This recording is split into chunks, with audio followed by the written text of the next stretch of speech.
Estamos en la oficina, en el centro de la Ciudad de México, en la sede de la Asociación de Bancos de México, con el presidente de esta asociación tan importante, con don Julio Carranza Bolívar. Gracias por esta entrevista para Revista Fortuna, para el canal de Julio Hernández Astillero, para Economía Social. Gracias por recibirnos. Al contrario, es todo un placer estar aquí con ustedes el día de hoy. Bienvenidos. Gracias al presidente de los banqueros.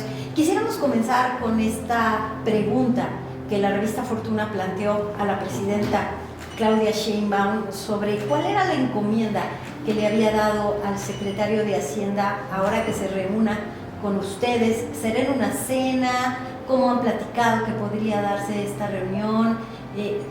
Preguntarle, la encomienda es que les convenza de que las tasas de interés bajen para los mexicanos.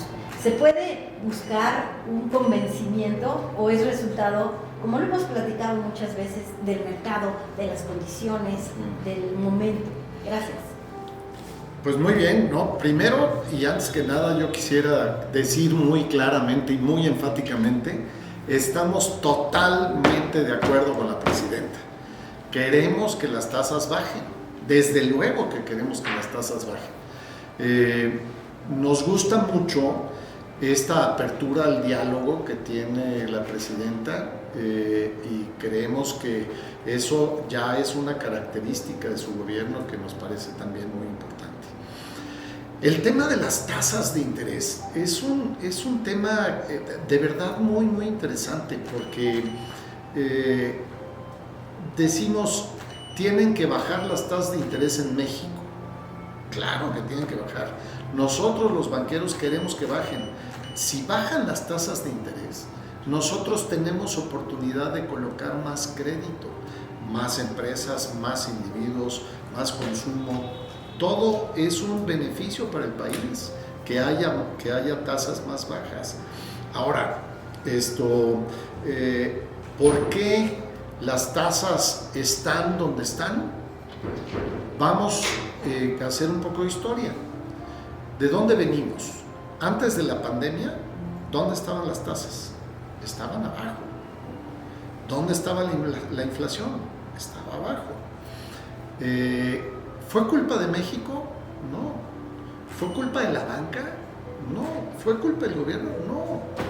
Fue culpa de una pandemia que vino y de pronto nos pegó a todo el mundo y hizo que en todo el mundo se cortaran las cadenas de suministro y entonces todos los productos, la elaboración de los productos que tienen un cierto costo, pues resulta que ese costo se elevó de pronto por la pandemia, porque no llegaban las materias primas o los componentes de los productos que producían los países. Y estoy hablando todavía de manera global. ¿Y qué pasó? ¿Y qué pasó entonces con esto? Esto ocasionó una inflación más alta y ocasionó que las tasas de interés también se fueran para arriba.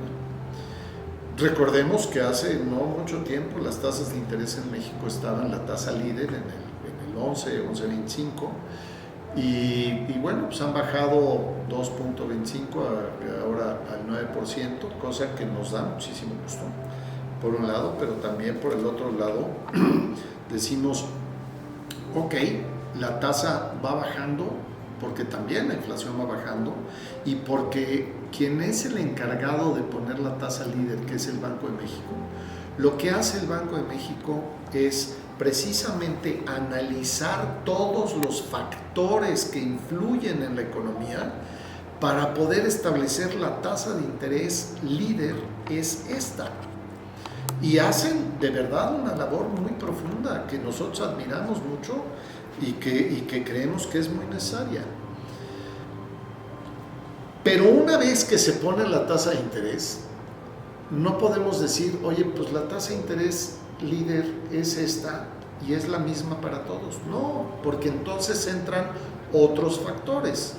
Los factores de riesgo, el tipo de crédito, el tipo de individuo, el tipo de empresa que recibe ese crédito.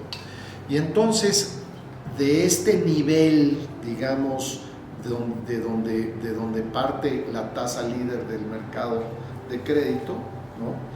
Esto, bueno, pues el riesgo al ser mayor, la tasa de interés es mayor, al ser menor, la tasa de interés es menor. Entonces, esto nos permite entender claramente que, para empezar, no hay una sola tasa de interés para el crédito.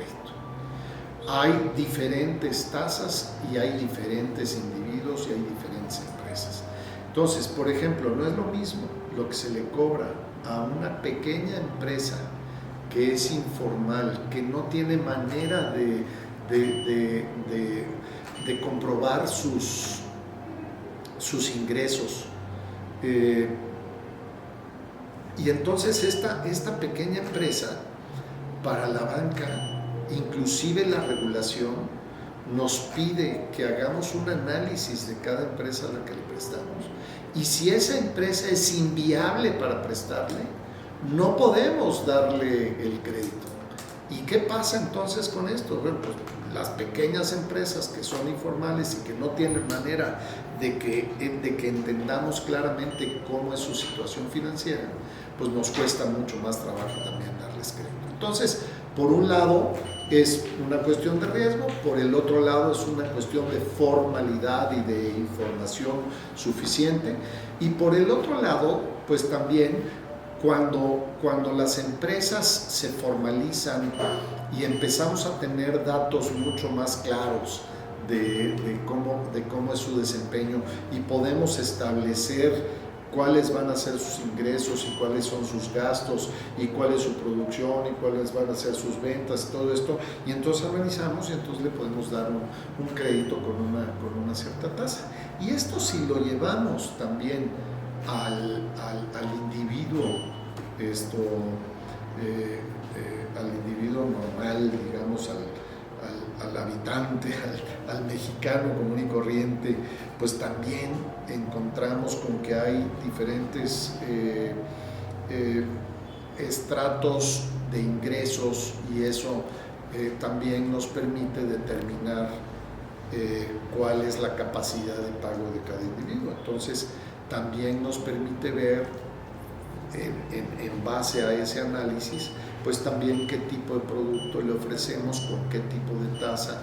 Y una cosa que ha sido muy interesante, cuando han habido bancos que cuando empezaron y se enfocaron al sector de la base de la pirámide, conforme fueron bancarizando a esos clientes del banco, llegó un momento en el que los clientes pues le entendieron muy bien y pagaban muy bien, y entonces tenían más capacidad de crédito, y entonces tenían ya un historial de crédito en el buró de crédito.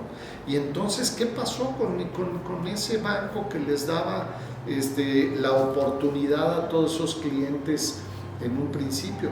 Pues llegó un momento en el que ese banco dijo: ah, caray, pues no puedo seguir cobrando la misma tasa que les cobraba yo al principio, porque los clientes pues no tenían ninguna experiencia y los clientes tenían un riesgo mucho mayor. Pero hoy son clientes que ya tienen un historial y ya tienen un buen comportamiento y ya han pagado muy bien.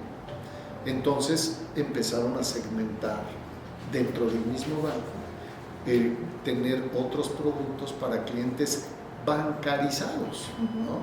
Clientes que, si ese banco no le ofrecía una mejor tasa, ese cliente se volteaba e iba a otro banco ya con su experiencia de crédito, su buen comportamiento y buena experiencia de crédito, y le daban otro crédito en otro lado. Entonces, no sé si quede claro este tema de que, claro que estamos muy interesados en que las tasas bajen, y creemos que la mejor manera de que esto pase es precisamente a través de este tipo de acuerdos, como el que vamos a firmar el 8 y 9 de mayo en la convención bancaria allá en Nayarit, en Vidanta, Nayarit, y que la presidenta nos ha pedido que trabajemos en conjunto y estamos convencidos de que trabajando gobierno, empresas y gobierno y banca y empresas,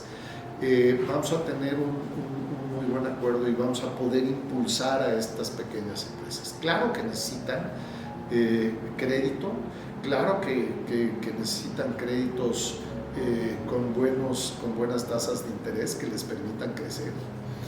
Y nosotros como bancos estamos muy interesados en ellos. Nosotros ya participamos como bancos en el crédito a las pymes. Tenemos cerca de 500,000 millones de pesos en crédito que se les da a las pymes, y esto pues nos da un panorama muy claro, pero hay 4 millones de empresas en este país, 4.8 millones de empresas en este país. Esto quiere decir que le estamos dando todavía a un número muy reducido de pequeñas empresas. ¿Qué tenemos que hacer? Tenemos que trabajar en la educación financiera, tenemos que trabajar en que tengan acceso a formalizarse y a que puedan pues ya entrar de una manera formal en el crédito. Tenemos que quitarles un poco el miedo de la fiscalización, tenemos que platicarles de todos estos buenos ejemplos que tenemos en la banca, que son miles de pequeñas empresas que deciden entrar a la formalización, que piden un crédito, que se formalizan, y el análisis no es nuestro, el análisis es público. Dice claramente, una pequeña empresa que tiene crédito, su producción crece 7 veces, sus ingresos crecen 6 veces y su generación de empleo crece 4 veces. Si pensamos que las pequeñas empresas generan 8 de cada 10 empleos en este país, ahí es donde está realmente el gran reto que tenemos. Y es un gran reto que tenemos que entender que es de todos. La banca, desde luego, que tiene que poner de su parte, pero también la banca de desarrollo tiene que dar programas de garantías para que las pequeñas empresas puedan ingresar. Y también la Comisión Nacional Bancaria tiene que relajar los requisitos para que estas pequeñas empresas sean empresas que puedan ser sujetas de crédito. Precisamente sobre ese punto, don Julio, hablar de cuáles serían las acciones por parte de la autoridad, por parte de la Secretaría de Hacienda, para que ustedes puedan de alguna manera tener otras formas de originar el crédito, de que no sea solamente a partir de pues garantías, sino que sea a lo mejor observando flujo de efectivo, observando cómo se comporta el contribuyente con datos, teniendo acceso a declaraciones. ¿Y qué acciones en la mesa ustedes van a estar con el secretario de Hacienda, Edgar Amador, y él tiene esta encomienda? Ya estamos, ya hemos trabajado mucho con el gobierno para estar listos precisamente para firmar este acuerdo en la Convención Bancaria. La verdad es que hay propuestas, hay un análisis muy profundo de cada una de estas propuestas, pero todavía no estamos totalmente listos para decir va a ser así. Lo que sabemos es que vamos a hacer el mejor esfuerzo todos, tanto el gobierno a través de la banca de desarrollo, a través de los reguladores, y la banca a través precisamente de todos los bancos que estamos en este camino y en este negocio, ¿no? Entonces, lo que nosotros vemos es, y lo dije ya un poco, ¿no? Vamos a tratar de trabajar todos juntos por una mejor educación financiera, por una regulación más sencilla para este tipo de empresas, una fiscalización mucho más sencilla también para este tipo de empresas, pero también la banca tiene que invertir en tener en diferentes lugares del país, ya con estos programas también de garantías y demás, la posibilidad de incrementar el flujo de crédito hacia este segmento. O sea, sí vamos en este camino y lo vemos muy factible. Vamos a cumplir la meta que quiere la presidenta. Me da muchísimo gusto escuchar esto y yo quisiera preguntarle qué cambió en el mercado bancario a partir de la ejecución de lo que han llamado los funcionarios de la Secretaría de Hacienda, inspirados en los modelos que marca organismos multilaterales como el Banco Mundial, el Banco Interamericano de Desarrollo, que es esta red de protección social, que es una participación de dinero público en los bolsillos de los mexicanos. Ajá. ¿Cómo transformó o cómo mejoró el negocio bancario esta red de protección social? Porque estamos hablando de casi 1 billón de pesos a la economía que constituyó consumo y mercado interno. Construimos un mercado interno que antes no se tenía, con una buena rentabilidad presupuestaria. Le pregunto esto porque tuvimos muy buenos años o seguimos teniendo muy buenos años de rentabilidad de los bancos. Para beneficio de este país, los bancos están generando muchas ganancias, pero están generando también muchos empleos y mucho beneficio para el país. Pero su opinión respecto al impacto que tuvo esta intervención de la red de protección social, que no es otra cosa que las transferencias a las familias. Bueno, primero estamos totalmente de acuerdo. Creo que es una función del gobierno tratar de ayudar a los que menos tienen, y eso ha quedado muy claro en toda la estrategia de inclusión que tiene el gobierno actual y que viene desde hace muchos gobiernos también, porque estos programas sociales no son recientes, tienen muchos años, le han ido cambiando de nombre, ¿no? Pero desde luego que el sexenio pasado y el incremento en el monto de los programas sociales y la cobertura que tiene, es un incremento muy, muy importante, cosa que nos parece muy bien y desde luego que influye positivamente en la economía de la gente. Ahora bien, la mejor manera de que hayan más programas sociales es que la economía crezca, porque entonces la economía crece, los individuos y las empresas pagamos más impuestos, el gobierno recibe todos estos impuestos y puede ampliar su presupuesto también para ampliar el apoyo a la gente que menos tiene. O sea, claro que estamos de acuerdo, pero lo que tenemos que hacer en adelante es juntos hacer que la economía siga creciendo para que haya más que repartir. ¿Y qué significa esto? Bueno, pues significa que estamos totalmente de acuerdo también con el Plan México, ¿no? Por ejemplo, hoy vemos una situación mundial delicada con la llegada del gobierno americano, y entonces ¿qué es lo que está pasando? Bueno, pues está pasando que el crecimiento económico mundial se está viniendo hacia abajo, ¿no?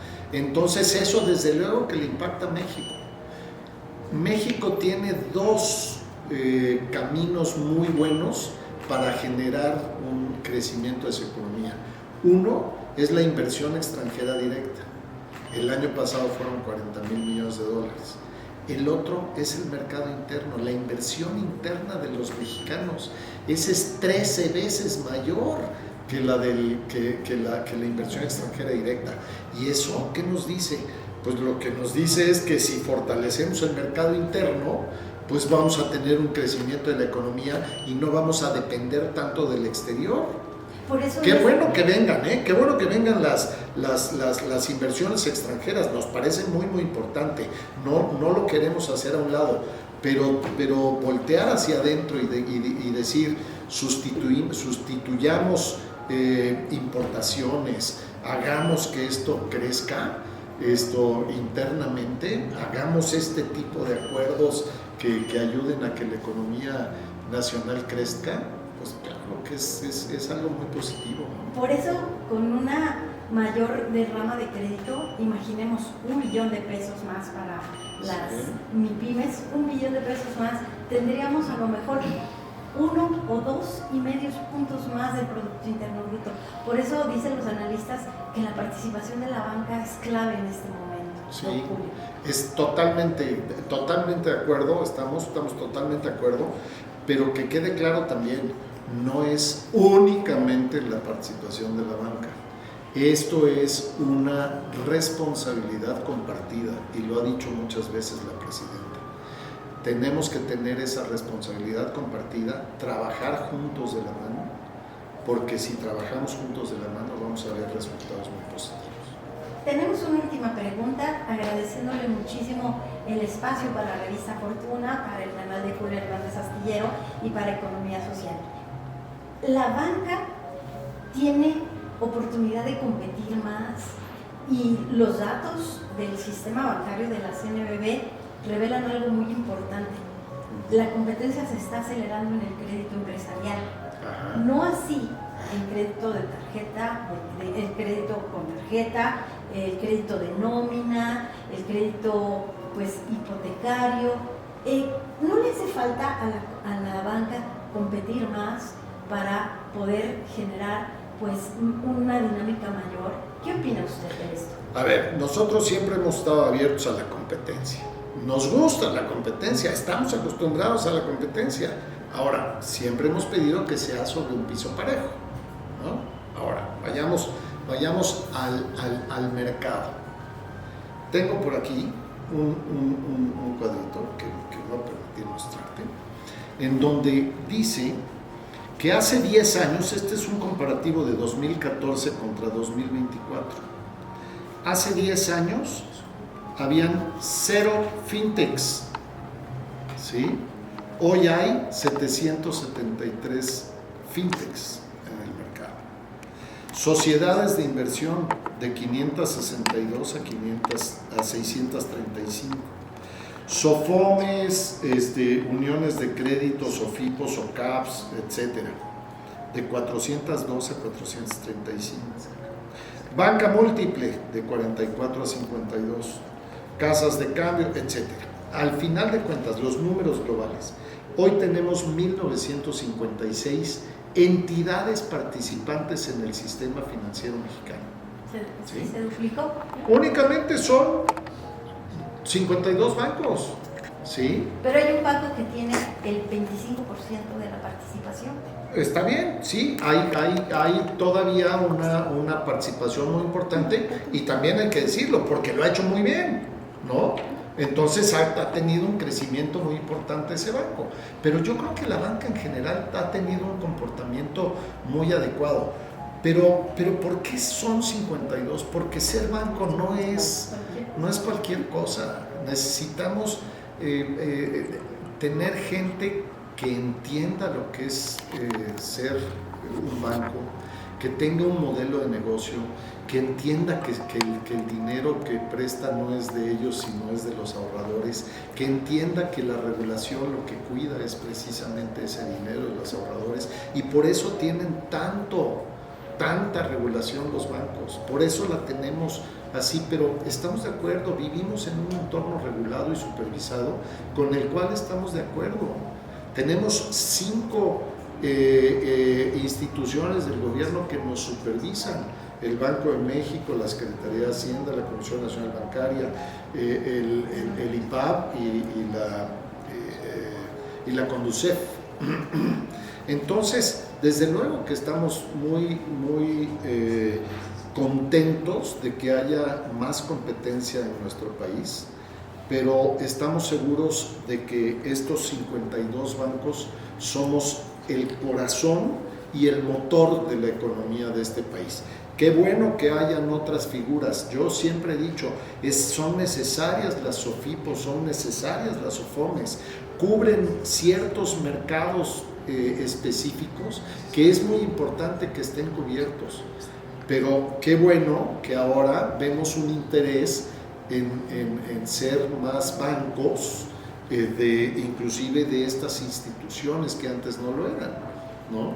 Y qué bueno que tengan ese interés, porque yo creo que vamos a ver por lo menos 10 licencias nuevas que o ya están en el proceso o que están empezando, pero en los próximos 2 años vamos a ver 10 nuevos bancos en este proceso y muchos de ellos van enfocados a un proceso totalmente digital, con conceptos nuevos e interesantes, pero también van enfocados en la parte del consumo, y la banca es mucho más que un crédito al consumo, nada más, ¿no? Entonces es una parte muy importante, pero los bancos crean infraestructura, los bancos apoyan a las empresas corporativas, a las empresas medianas, a todas las empresas en este país, y apoyan desde luego a todos los individuos, ¿no? Entonces pues estamos muy contentos de que sí haya